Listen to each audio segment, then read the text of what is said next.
तन दर्शन धर्म मर्म का पावन यहाँ प्रकाश। आज पुनः है जगा हुआ इस मिट्टी का सम्मान, वर्तमान कर रहा सुनहले आगम का निर्माण। अब तो मिटने लगी अशिक्षा भय की दुखद विभावरी, आओ हम सब रच दे मिलकर नव बिहार की डायरी।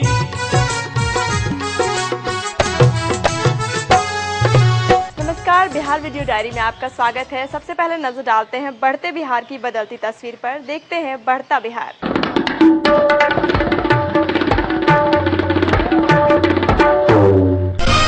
राज्य सरकार अब जिलों में भी पुलिस कर्मियों के लिए कैंटीन करेगी शुरू। अभी बिहार में पुलिस कर्मियों के लिए एक ही कैंटीन है कार्यरत।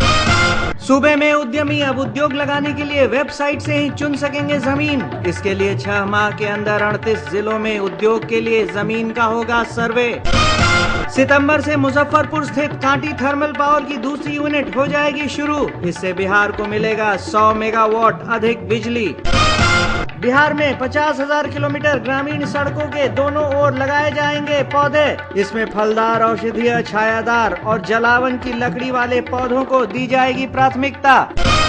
राज्य सरकार नियोजित शिक्षकों के वेतन में करेगी बढ़ोतरी। वेतन में कितनी और कैसे वृद्धि होनी है, इसकी समीक्षा के लिए गठित होगी एक विशेष टीम। राजगीर में विश्व शांति स्तूप तक पहुंचने के लिए बनेगा बंद केबिन वाला नया रोपवे। वर्तमान में खुले रोपवे का उपयोग किया जाता है। सूबे में पहली बार मार्च से पीएमसीएच में किडनी ट्रांसप्लांट की सुविधा होगी उपलब्ध। प्रशिक्षण के लिए लखनऊ भेजी जाएगी 15 चिकित्सक और पैरामेडिकल स्टाफ की टीम। प्राथमिक कृषि साख समितियां पैक्स का चुनाव 6 चरणों में होगा पूरा। पहले चरण का चुनाव 6 सितंबर और अंतिम चरण का चुनाव 19 अक्टूबर को होगा।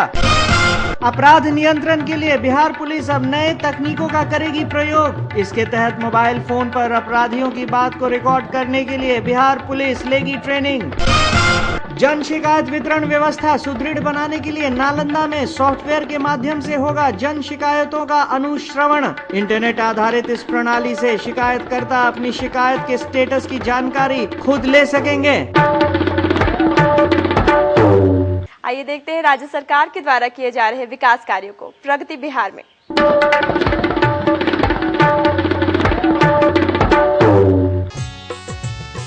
15 अगस्त 2014 को स्वतंत्रता दिवस के अवसर पर राजधानी पटना में एक भव्य कार्यक्रम का आयोजन किया गया।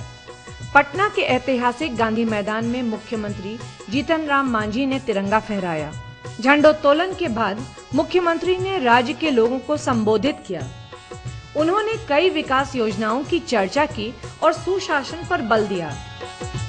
मुख्यमंत्री ने बिहार विकास मॉडल को समावेशी विकास मॉडल माना। बिहार को विशेष राज्य का दर्जा देने की मांग करते हुए मुख्यमंत्री ने कहा कि बिहार के त्वरित विकास के लिए ये जरूरी है। बिहार में 30 जून 2014 तक पेंशन का लगभग 60 लाख लाभार्थियों को भी पुरस्कृत किया जा चुका है। उच्च एवं तकनीकी शिक्षा नियमित विस्तार के लिए हर मंडल में एक इंजीनियरिंग कॉलेज, जिला में पॉलिटेक्निक और सभी मंडलों में डिग्री कॉलेज एवं औद्योगिक प्रशिक्षण संस्थान स्थापित करने की दिशा में हम मजबूती से आगे बढ़ रहे हैं।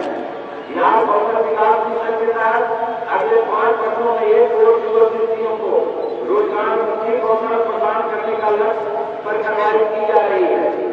सभी को गुणवत्तापूर्ण स्वास्थ्य सेवा उपलब्ध कराने के लिए सरकार सतत प्रयत्नशील है। कार्यक्रम में राज्य सरकार के विभिन्न विभागों द्वारा झांकियां निकाली गई। पटना पुलिस आपदा प्रबंधन, कला संस्कृति एवं युवा विभाग के साथ साथ पर्यटन विभाग और उद्योग विभाग की झांकियां को लोगों ने खूब सराहा।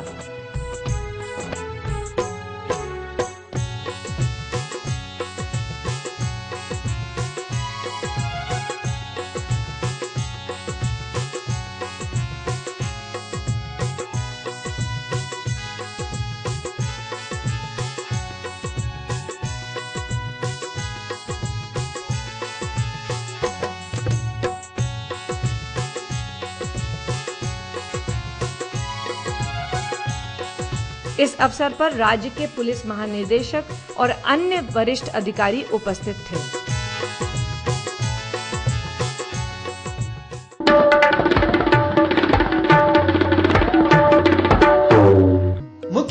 चिकित्सा सहायता कोष योजना।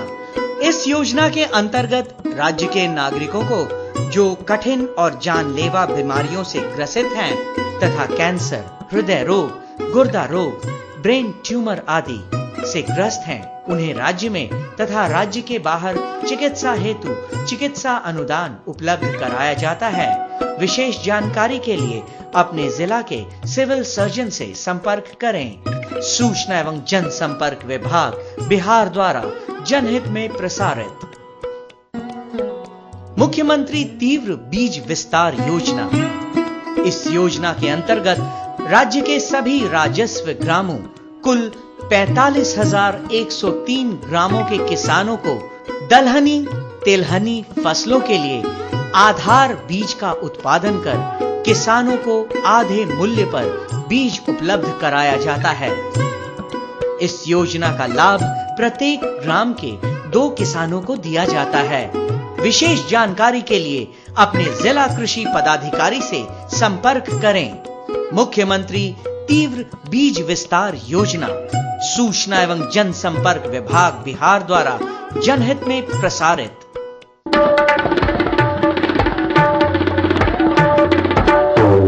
अपने प्राचीन धरोहर को जानने के लिए देखते हैं बिहार धरोहर।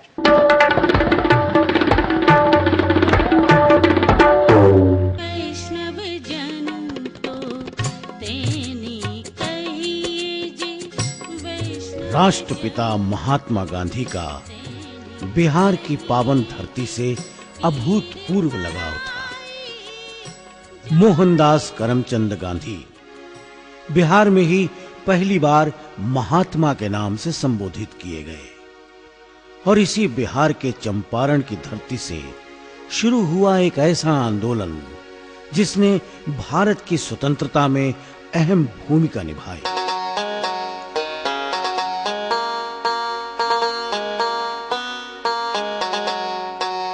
बीसवीं शताब्दी की शुरुआत में इसी चंपारण के दबे हुए गरीब किसानों और मजदूरों के शोषण, उन पर बर्बरतापूर्ण अत्याचार और उनकी महिलाओं की अस्मिता से खिलवाड़ करने वाले गोरों से मुक्ति दिलाने की कहानी संजोए हुए प्रकाश पुंज के रूप में आज भी खड़ा है ये भितिहरवा आश्रम, जो महात्मा गांधी, पंडित राजकुमार शुक्ल और उनके जुझारू किसान साथियों के परिश्रम का प्रतिफल है और जिसे महात्मा गांधी द्वारा स्वयं निर्मित कराया गया था।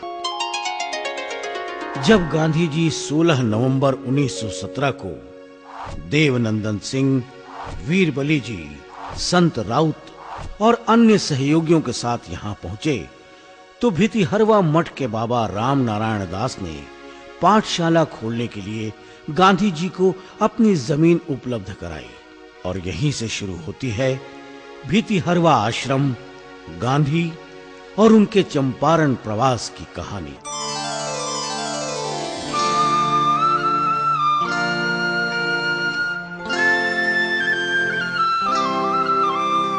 गांधी आश्रम भितिहरवा जिला मुख्यालय बेतिया से लगभग 54 किलोमीटर उत्तर पश्चिम दिशा में तथा नरकटियागंज अनुमंडल से 15 किलोमीटर की दूरी पर स्थित है। चंपारण सत्याग्रह के आंदोलन के समय की ईंट एवं खपड़े से निर्मित ये मकान आज भी भितिहरवा में अवस्थित है, जिसमें गांधी जी एवं उनकी धर्मपत्नी मां कस्तूरबा जी के द्वारा प्रयोग में लाए गए टेबल, घंटी और चक्की संग्रहित है। गांधी जी के सत्याग्रह से संबंधित लगभग 125 फोटो यहां के संग्रहालय में प्रदर्शित है। 15 अप्रैल 1917 ईस्वी को मोतिहारी में, 22 अप्रैल 1917 को बेतिया के हजारीमल धर्मशाला में तथा 27 अप्रैल 1917 ईस्वी को मुरली भरहवा एवं भितिहरवा गांव में पंडित राजकुमार शुक्ल के प्रयास से मोहनदास करमचंद गांधी चंपारण की धरती पर आए।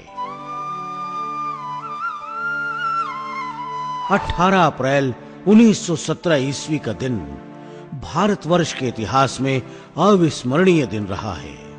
इसी दिन एसडीओ मोतिहारी की अदालत में गांधी जी ने ऐतिहासिक बयान दिया और गांधी जी की जीत हुई। यहीं सर्वप्रथम पंडित राजकुमार शुक्ल ने गांधी जी को महात्मा कहकर संबोधित किया था। इस प्रकार गांधी जी को महात्मा गांधी की उपाधि से सर्वप्रथम चंपारण वासियों ने विभूषित किया। गांधी जी के निधन के बाद स्मारक निधि का गठन सन 1951 ईस्वी में हुआ तथा भीतिहरवा आश्रम का संचालन इसके द्वारा होने लगा।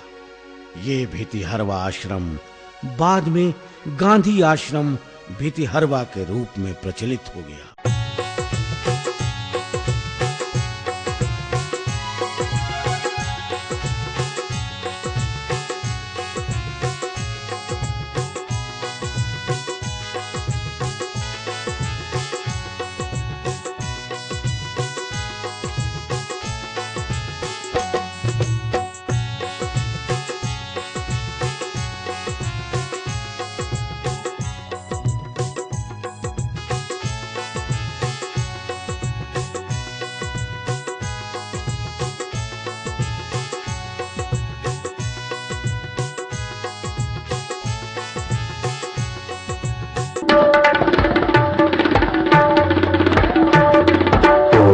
बिहार वीडियो डायरी के इस एपिसोड में बस इतना ही। अगले एपिसोड में फिर से होंगे आपके साथ। तब तक के लिए जय बिहार।